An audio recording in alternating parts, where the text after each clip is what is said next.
Happy New Year. Happy New Year to you guys. Hopefully 2026 is going to be a good one. Yep. Happy New Year, everyone. Thanks for listening in 2025.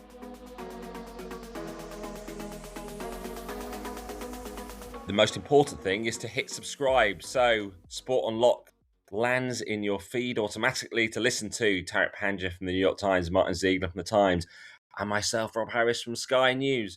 So we're going to look at some of the predictions for 2026, some of the big themes that are going to happen, some of the big moments, some of the big awards maybe. But there won't be a FIFA Best Awards in 2026, it seems. Quite bizarrely, FIFA announced at 10 past 10 p.m. UK time, which is 2:10 a.m. Dubai time, that the Dubai Sports Council and signed a memorandum of understanding with FIFA to hold some FIFA awards, football awards, for an undefined period of time, which it appears are going to replace the FIFA Best, which has run for a long time as their sort of World Player of the Year, etc., etc. FIFA Player Awards having various guises over the year. Then after his election in 2016, Gianni Infantino introduced this new FIFA Best brand for the event. Brand, I think, looks like is over. It's had its best days. There weren't many of those. Well, just a few weeks ago, of course, on the pod, we were questioning whether it had lost its appeal, whether it had been overshadowed even by FIFA's own announcements on the night it was held in Qatar the other week, and it felt diminished compared to the Ballon d'Or in particular. And then weeks later, they get rid of it. Yeah, well, whatever comes after will still be diminished by the Ballon d'Or, given the stature of that award.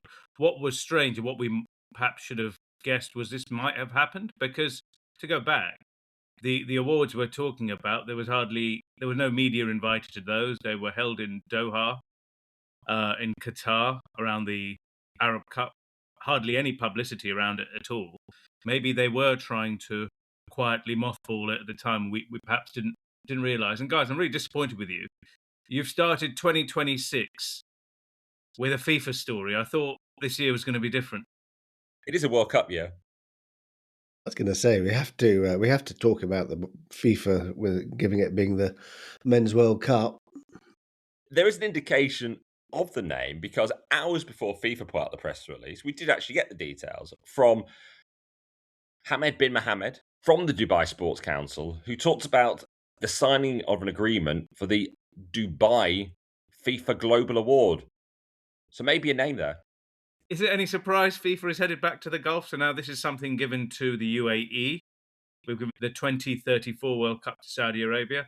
And I've lost count of the number of things that have been held or are being held in Qatar. So that might be one emirate has missed out. So let's hand them this thing. But isn't there already? Is there an argument that, as we brought up in recent weeks in the pod, these events cost a lot of money. So bring in a partner, a country, a state body that's willing to bankroll the event. Well, you must have an idea that your event lacks the requisite prestige to not get corporate sponsorship, Rob. You know, if this is supposed to be a major event, this is not, a charity fundraising. This is supposed to be, if it is the best footballers, the best in all of football. I mean, reading that press release, there is nowhere else on earth you'd want to be that night. Surely sponsors and commercial partners would want to be there as well if it's supposed to be that good, and you don't have to rely on countries to bail you out. FIFA probably were picking up the bill for that, and they say this is a way not only are the Dubai Sports Council effectively a government-owned body of the UAE going to not just pick up the bill, I would imagine they're going to pay FIFA for the privilege, and they've said, the chairman of the Dubai Sports Council has said that this will ensure a significant Emirati impact on global sports. So you can see what the way they're viewing it. Can't wait for more Emirati impact on the world of football. Obviously, many would like to know, was there an open process? Did lots of countries get a chance to put their own proposal in to stage this event? Yeah, and we'll be talking about the Emirati impact on football maybe in 2026, something we might be able to get into later as well, right? Because of their other interests. Manchester City, for example, going for another Premier League title and still awaiting a decision on the case involving 230 charges of Premier League breaches. Manchester City deny all those allegations. Yes, something to get into in a moment. Gianni Infantino has been in Dubai. He was at another conference, adjunct to the Globe Soccer Awards, which had some interesting winners. This just between Christmas and New Year. Most intriguingly, perhaps, the Comeback of the Year prize winner. It's about silencing the critics and having the mental fortitude to return after a lengthy time away from the game. The Comeback Award goes to a true legend of the game. It's Paul Pogba. So somebody comes back from a drugs ban and wins an award. That's just mad. He was found not at fault. Yes, but he was found at fault for not taking enough precautions for this. This was a proper ban. The Cass case that he appealed, the judges that did reduce the ban said although they partially upheld the ban. They're saying a player in his level, a high-level professional footballer, should have taken greater care in circumstances. Not lots of players are accidentally taking drugs throughout the year. Is the answer there? And as Zeke said, a drugs ban is a drugs ban.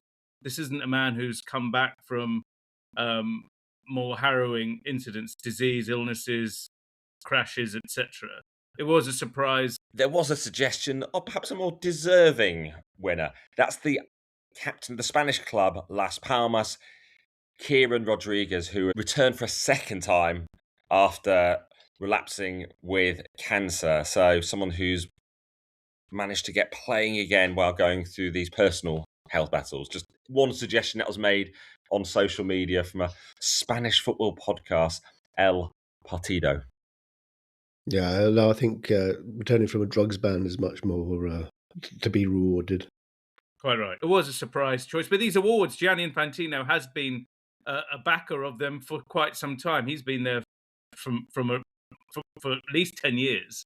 And this is run by or owned by Ricardo Silva, former MP and Silva co-owner.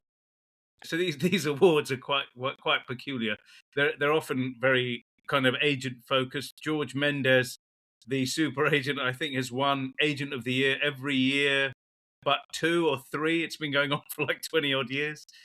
Does that mean that these awards are not going to be in Dubai in the future? Well, it's interesting. They are run in partnership with the Dubai authorities. They do get a lot of big names there. You had Yamin Lamau there winning an award. PSG, Nasser Al-Khalifi there. He was being honoured on stage. President of the Year. That was an interesting award. Well, guys, this is the thing. These awards, as I said, are quite agent-led, and it's a big celebration of, if I give you a trophy, will you come? And guess what? But has Gianni and the co bit the hand that feeds them? Zeke's made a good point there. He said, will these awards be held there again? Because in the awards announcement between FIFA and the Dubai Sports Council, it says this annual event is the only official global awards that honour the best performers on and off the pitch. So it might be time to say goodbye to the Globe Sports Awards. Is that what they're called? Globe Soccer Awards. Globe Soccer Awards in Dubai. We'll wait to see if this new FIFA Awards event includes the FIFA Peace Prize.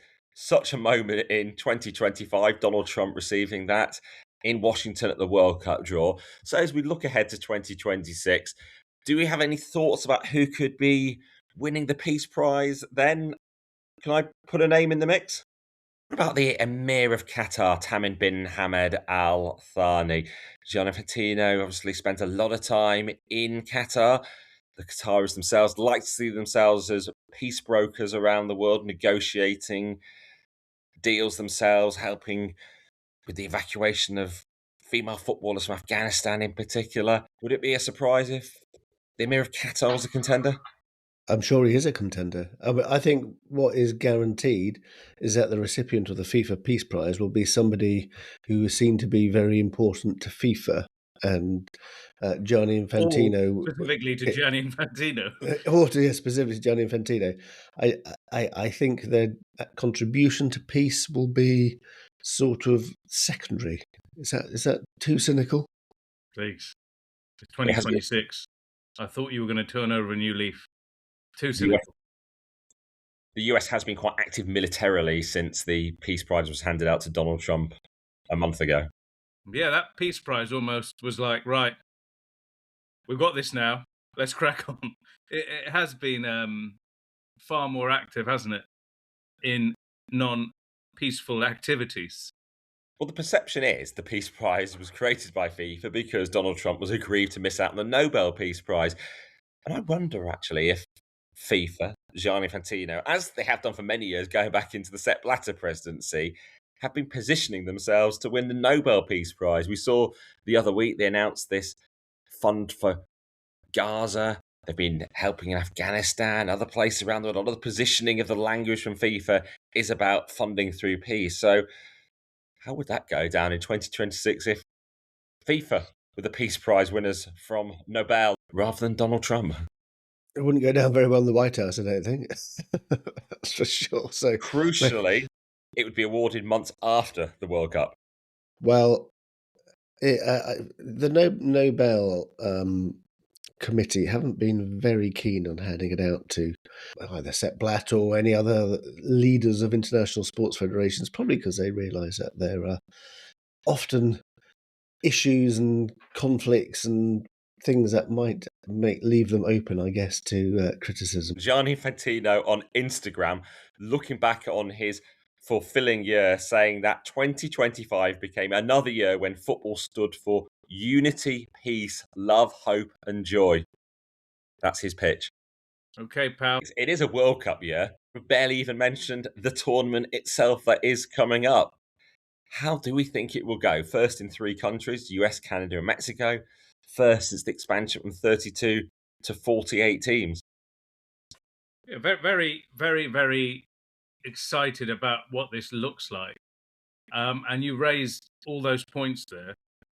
It spread so far. Will it feel like a tournament? That's, the feel of a country hosting a tournament is a part of the World Cup story. Is it almost too big? Then you've got the issue of the 48 teams. The group stage, is there a risk it will feel interminable? Third place teams going through, you don't have to play very well to go through. Maybe 2 points from your 3 games will send you through. So from a football sporting point of view, could it lose a bit of momentum in the beginning? So those questions are there. And then, are the fans going to show up? Something we've discussed here before. So lots of questions around the tournament 2026. Yeah, I think it'll be fine. I think all World Cups are fine, basically, because the event fine. Like, not overly triumphant, not overly joyful. Fine. No, it'll be fine because the event sort of supersedes anything else. There's not going to be a disaster. Most of the matches, I guess, will be full. You're not worried it's going to be a bit boring, Ziegs, at the start? No. I think the lack of jeopardy in having a 48-team World Cup is going to be. It's not going to be as good as it was previously in the 32-team. So that's why I say it's going to be fine, but it's not going to be brilliant because of I don't like the format where you have this 48 teams. It seemed, I think, with under 32, like every match you could sort of tune into and know what was going on, and it was relevant, and there was jeopardy. I think you're going to lose some of that for the group stages. Then you've got a sort of bloated knockout round in the last 32. So I think it's going to be too long. It's not going to be as good, but it'll be fine. There'll be lots of most goals ever, because of course it's bigger, there are more matches. Things like that, talking about the greatness of the event. Can I make a prediction? When the World Cup ends, it will be declared by Gianni Infantino as the best World Cup ever. Best 48-team World Cup ever. Although that might take away from the 48-team under-17s World Cups. I think he's already predicted that it's going to be the best World Cup ever. So I think you're safe in that one, Tariq. There you go. And he had this to say in Dubai in the last week. Last few days, you probably have seen there is a lot of debate about ticketing and ticket prices. In 15 days, we received 150 million ticket requests. This shows how powerful the World Cup is. And actually what is interesting is that, of course, number one is one of the host countries, United States. Number 2 and 3 are actually Germany and the UK, which shows again how many people want to attend the World Cup. 150 million ticket requests means that if you think that in 100 years of, almost 100 years of history of the World Cup, FIFA has sold 44 million tickets in total. So in 2 weeks for the next World Cup next year, we could have filled 300 years of World Cups. Imagine that. This is absolutely crazy. Without FIFA, there would be no football in 150 countries in the world. There is football because and thanks to these revenues that we generate with and from the World Cup. Saying football would not be played in 150 countries if these ticket prices weren't the prices they were effectively, and FIFA handing this cash out struck people as extremely tone deaf and also untrue. The idea that football isn't going to be played in 150 countries, FIFA is 211 countries, because if FIFA doesn't hand out the cash that it does, and if these tickets aren't priced the way they are, it really, really upset a lot of people. And I think that's going to be a theme going right into the tournament. We've had it last year, and I think we're going to have it again this year. This way of rationalizing and infuriating fans with the ticket prices. Yeah, I mean, I think one of the enduring problems that this World Cup is going to cause is actually to FIFA's reputation, and it's because of the ticket prices. And I think it's too late. They've sort of burned their boats. You can declare that, make these sort of declarations about 150 countries. I mean, FIFA is already funding these 150 countries without these crazy ticket prices. And you have a situation now, and you'd say like England was one of the sort of heartlands of football and football fans. They've not even taken up their full allocation of tickets sent to the official supporters club, just because the ticket prices are so high especially for the semi-final and the final. And you can make justifications about when you're a non-profit organization saying we want these, we want to share these tickets around the world, but the pricing structure, the fact you've got the ability to sell for many times the asking price without any attempt to try and stop that means you're going to have loads of like companies, bots, systems, people trying to make money out of these by buying as many tickets as they can in the hope that they're going to sell them for a profit. So this is not isn't for the fan. This is for the people trying to make a quick buck. And in part, that might be why there have been 150 million ticket requests. Maybe it is people buying them up to resell them. Also, a case from within FIFA is you can't price them too low because more people would snap them up at those lower prices to put on the resale market as well. There's an inherent cynicism in all of this, though. That's what really saddens me. Yeah, you know what? People are always going to make money. People are always going to make money that want to make money, and that is always going to happen. This podcast. Apart from this podcast, yeah. But the approach to this is so negative, and it's like, if you can't beat them, join them. And the idea that the resale platform that FIFA has, they're making 30% on each sale as well, on top of it as well. There's a kind of grubbiness saying, look, everyone's got their hands out. We'll have ours out, and we control the system, so we'll make sure we make more than everybody else. Don't forget, FIFA has $4 billion in reserves as well here. It doesn't need all of this money. Well, how full will those stadiums be? What will the atmosphere be like? I don't think the US has fully grasped how big an event this will be. Just taking Kansas City, for instance, the fact they're going to have in the group stage Tunisia against the Netherlands, Argentina, Algeria, something that we've really experienced even with US sports, having these big fan takeovers in the city for a few days, which will sort of transform the place. Yeah, I think that if you're the host cities are lucky enough to get some of the countries which have big travelling support like Argentina or Mexico, then it'll be lots of fun. Obviously, Mexico will be playing their group matches within Mexico, but in the latter stages, perhaps that may not happen. But yeah, so I think it's going to be interesting for those cities. I think, as I was saying before, I think it's going to be the cost is going to put off a lot of people, because it's not just the cost of the tickets. Everything is going to be very expensive. When you talk about England fans not taking up their full allocation, have they at recent World Cups? I'm thinking South Africa, Brazil, Russia, Qatar. I don't remember vast numbers of fans. It's quite a large distance to get to, and if you are going to go there, you've got to commit to spending quite a bit of time there. Not everyone can take time out of school, university, or predominantly work to suddenly maybe go for several weeks to these far-flung places to watch football. They didn't in Russia in 2018, which was because at the time that was lots of sort of political tensions around. There'd been the poisonings of a couple of Russian sort of refugees in the UK, and there'd been political tensions, and I think there was basically people were a bit worried about going to Russia from England. They didn't take up the full allocation, but I think generally they do.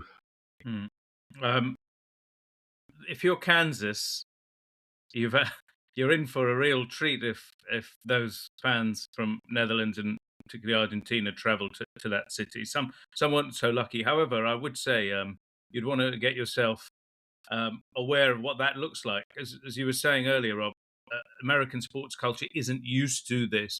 So I'll also be intrigued to see how the locals and law enforcement react to the football culture coming to their cities as much as anything else.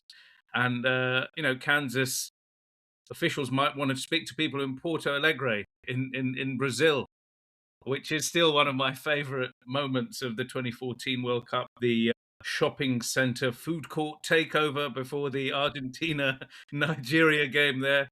It's still on YouTube. It is a fantastic moment of singing and pure joy before a football match. Funny enough, one thing we would have been talking about 20 years ago is hooliganism. But that's just not even talked about anymore. My favourite press conference related to this was before the 2010 World Cup in South Africa. I still remember the guy's name because it was so funny. Andre Pruis, the head of security or the head of policing for South Africa for the World Cup, he came to Zurich for a presser, and someone asked him, what do you think about hooligans? Well, I can tell them they might come as hooligans, but they definitely won't leave as hooligans once we've finished with them. Was he? I think he was saying they were going to set lions on the hooligans or something. Set lions on them, that's right. Apart from the UK, football banning orders are now in place, so it makes it harder for some of these people to go. We did see that unrest at the Copa America final, didn't we, in Miami in 2024? That was people rushing to get into the stadium, so maybe that's helped them prepare to deal with that fervour of excitement, particularly those desperate to get into the stadiums. Obviously, that was more attempts to get in rather than fighting between rival sets of fans in the streets of Miami. Yeah, very good point there. While we're talking about major event in 2026, there's an Olympics, a Winter Olympics in Milan Cortino, and one of the former ISC presidential candidates, Johan Elias, he's the president of FIS, the International Ski and Snowboard Federation, has been talking about some of his concerns, technical difficulties at some of the venues, lack of funding from the Italian government, questions over whether things will be ready. We'll probably be talking about, is there enough snow at these games? Are there issues with the climate, the fact you can't stage it in certain countries now? Yeah, all big concerns. And there's also big travel times as well between some of the venues. So it's huge travel times. Yeah, it's going to be challenging, and I know UEFA are going to be looking very closely at this because they've got Italy's going to be hosting Euro 2032, so they'll be certainly looking at the Italian government's contribution and their impact. But the climate, I think that's a massive challenge as well. Yeah, it's a perennial. Another perennial is the lack of appetite to host the Winter Olympics as well. This is what we're recording. What, a month before, a couple of months before the Olympics start. There's not much talk about it. It's not a very global talking point, is it? And you do wonder. One of the things that's come up in this, and we've talked about it, whether you have permanent hosts for events like this, so countries don't have to build infrastructure that they're never going to use again, particularly for the Winter Olympics. Johan Elias, the FIS president, saying that maybe they should be looking at 6 to 8 venues that can host it because they also need 5 or 6 years' notice to prepare. Talking about climate change in this Reuters interview being an existential threat to the Winter Olympics. They need to bring costs down and have this rotation scheme between 6 or 8 cities, venues that can host it. Might be the way to go. And even he talks about how they are competing with Formula One, NFL, and football to be at the forefront of sport, and how it's a challenge for winter sports to have that global appeal. How many parts of Africa, for instance, have real interest in the Winter Olympics? World Athletics President Seb Coe's talked about bringing some of the other events into the Winter Olympics, some of the indoor events from the Summer Olympics, maybe having cross-country running at the Winter Olympics. Yeah, I think these events, once they happen, they need storylines as well. So they'll get lucky if they get 2 or 3 big storylines. Remember last time wasn't a good storyline, but it was in the news. Was Valieva, the figure skater, and the drugs positive test. The one to look out for here, I think, is Lindsey Vonn, with a partially reconstructed knee, over 40 years old, coming back. And I think she could be one of the stories of the Winter Olympics, and that could generate some interest. Yeah, good point. Do you think she might be in line for runner-up in the sports comeback of the year in a year's time? That was soccer only comebacks in global war. Sorry. The big stories could come before the Winter Olympics begin at the IOC session. So a few big talking points. One, the introduction of the ban on transgender athletes and DSD athletes from women's events. We're anticipating that after the direction of travel the IOC has taken under the new presidency, Kirsty Coventry, favouring the argument about protecting sporting fairness and the protection of the women's category. Yeah, I think that's inevitable. We talked about it before. The scientific and medical review the IOC have carried out have positioned it that's going to happen.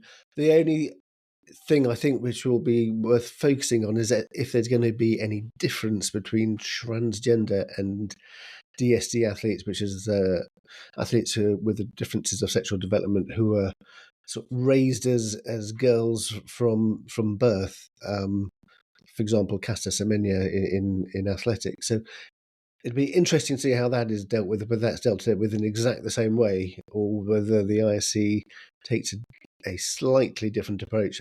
I think it's most likely they'll just do it based on male chromosomes. What would that mean for DSD athletes, Ziggs? Good question. But I think that certainly they wouldn't be allowed to compete without reduced testosterone, which was the World Athletics rule, which Caster Semenya went to court to try and change. And is there chromosome testing, the sex testing that we saw athletics introduce in 2025? I think that's I think most sports federations are going to adopt that sooner or later. I'll be slightly surprised if the IOC makes that obligatory, because I think they might do it as a sort of recommendation, but certainly they wouldn't oblige international sports to do that. Well, Russia was also sure to be a big talking point around those games. Still no Russian team competing under the Russian flag and anthem in Milan Cortina. We've had now years, a decade of various bans since 2016, doping bans, cover-up of the doping bans, and then a ban following the full-scale invasion of Ukraine by Russia in 2022. So whether or not 2026 will be the year that war ends, and that would ultimately herald the return of Russian teams into global sport. Will we see Russian teams in European competitions by next season? We are already seeing these plans at FIFA to allow Russian teams at the new under-15s football competition that they're launching globally. So a lot will depend on whether this long talked about peace deal gets over the line. But already sport's starting to move in that direction to bring Russian teams back. Yeah, I think what happens in big politics will likely determine what happens in sports politics. But you mentioned the FIFA effort to restore under 15 teams, and that met little resistance. So perhaps that's the way it's going to go. Staggered return for Russian sports teams in the year ahead, Rob. And one of the big subjects since the start of the war related to it in sports in the UK has been the fate of the Roman Abramovich cash. We've talked about it so often following that enforced sale of Chelsea by the British government when Abramovich was sanctioned and sanctioned in other entities as well around the world.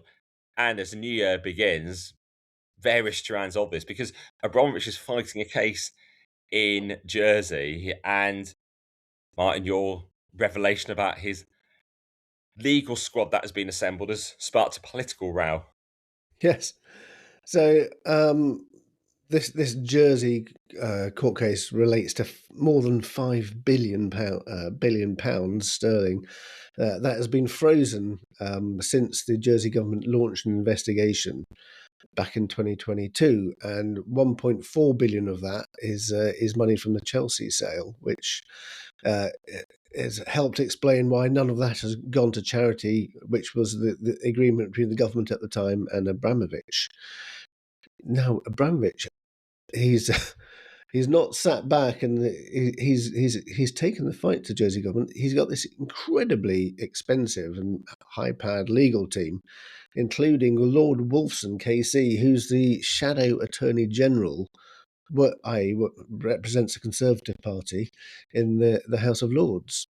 He's also got the former White House senior legal advisor to Donald Trump, Eric Hirschman, who was there at the White House during his first term as US president, representing him, plus three other sort of big-name KCs. So this has sparked a political row. With the Prime Minister, Sir Keir Starmer, going on the attack in the first Prime Minister's questions of the year in the House of Commons, challenging the Tory leader, Kemi Badenoch. Of course I accept that lawyers have to represent all sorts of clients. Of course I accept that principle. The question is whether the Shadow Attorney General can sit in the Shadow Cabinet when the party opposite says it supports us on sanctions. We want the money from Chelsea Football Club to go to Ukraine. Yeah. I'm not sure whether that's her position. Yeah. If it is her position, presumably it's something they discuss in the Shadow Cabinet, advised by a Shadow Attorney General who is representing the very man whose money we want to send to Ukraine. If she can't see the conflict of interest in that, then she shows no judgment and no leadership at all. What government was in power when he was originally sanctioned here in the UK? Conservatives. So it would have been awkward if he was the attorney. Like, what are the rules on this? You could say, there's a row here because of what, Rob? The Conservatives say that barristers act for clients, not causes.